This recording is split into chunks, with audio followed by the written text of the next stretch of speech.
guys, it's Sam, and this is my spoiler-free review of The Raven Tower by Ann Leckie. This was my Patreon book pick for last month, so every month my Patreon supporters get to vote in a poll for a book that I'll read and review that month, and this won. So if you're interested in contributing to my content in that way, I will link my Patreon on the screen. This is a standalone adult fantasy story, and it follows our main character who is an aide to the sort of, it's not a prince, but basically it's like a religious figure that becomes a political head, and he is the next in line to that, so he's kind of like the heir to a throne that's not a throne. But it follows this aide as they get to the Raven Tower, which is like the god's tower in this world, and discover that everything is kind of unraveling politically and the mystery behind that, and this aide in particular trying to figure everything out. Our main character is a trans man, and this is told in second person narrative with a god figure speaking to the main character and telling the story from as soon as they arrive to the conclusion. So first off, we'll talk about the world building. This is a very slow, more like world building,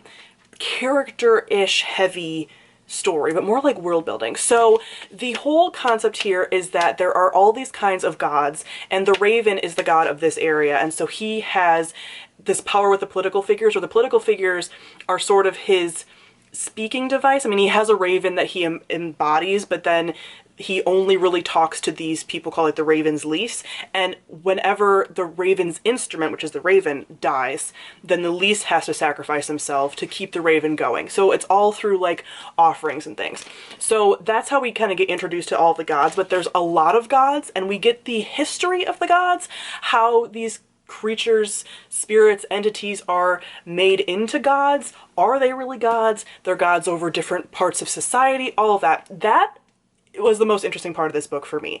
This book is fairly slow, which I'll get to in a little bit, but we get this discussion of people assigning power to various like nature creatures. So this almost has like a pagan feel to it, and how these gods become more powerful, how they care or don't care. And there's a lot of discussion of like prayer offerings, sacrifices and stuff that humans will say, I did this thing and you answered my prayer, and a god will be like, that wasn't me, it just happened, you know, like, so, and I thought all of that was like really interesting. But the gods also do have like a powerful part too. So all the discussion of like religion, how it's formed and everything else was really interesting. What I did find also interesting, because Ann Leckie is primarily a science fiction author, this is her first fantasy work, was that the world seemed like it was our world. Like there was a like catastrophic event, there was a like a big bang, you know, there was the like meteor like wiping out, I think, the dinosaurs. They don't call them dinosaurs. There's an ice age.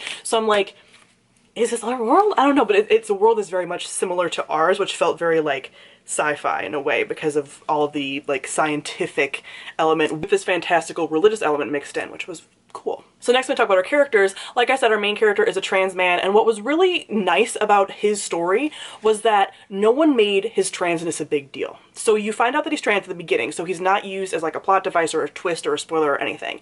And the people that do find out that he is trans throughout the story don't make a big deal of it. There is like some hint that maybe other people would make a big deal of it, but like no one in the story makes a big deal. His transness is not like a plot device or used for any kind of like motivation or to like push the story along or drama or anything. It's just he's a trans character, and that's that. And I found that really refreshing. Because the story though is told in that like second person narration, I did feel like I was more at a distance from it. I did read another review that someone had written after I read this that kind of said that the drama between the characters felt like a Shakespearean tragedy at times. And like, I'm not familiar enough with all of that to know if that's true, but they said that's why they felt kept at a distance, and I agree that I definitely felt like kept at a distance. Like I found myself not super caring about our characters. The relationship between our main character and him as like a political aide to this, like, for lack of a better term, prince, is like, ugh, like I don't really like their dynamic. And these are just characters I found myself like not super compelled by or like caring about. These are characters that I feel like will fade in the background of my memory very quickly, but I'll remember like the discussion of religion and gods and stuff, but I won't really remember the characters or like what they were going through or really like much about the mystery of the plot or anything. So lastly, I'm going to talk about the plot. There is this like mystery sort of like whodunit element to it, which gets like fleshed out later on, but the story itself is like fairly slow. So we have this, again, second person narration and this god talking talking to our main character. So you have this like present what's happening there with this like mystery element, but then you also have the past where this god talks about like their existence coming into being and all the things they've seen throughout history. I found that much more interesting. So like our god, so this god that we're listening to as a character was a more interesting character, and their story was more interesting for me than what was going on politically in like present times.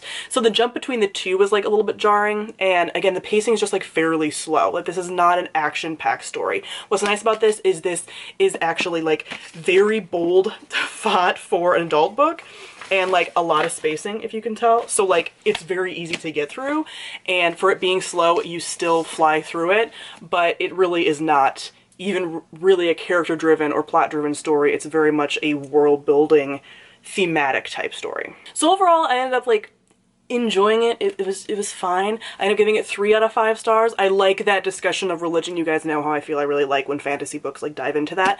But otherwise, I think this will be a book that kind of like fades in my memory over time. So comment down below, let me know what you thought of The Raven Tower. Thank you all for watching, and I'll see all of you guys soon. Bye!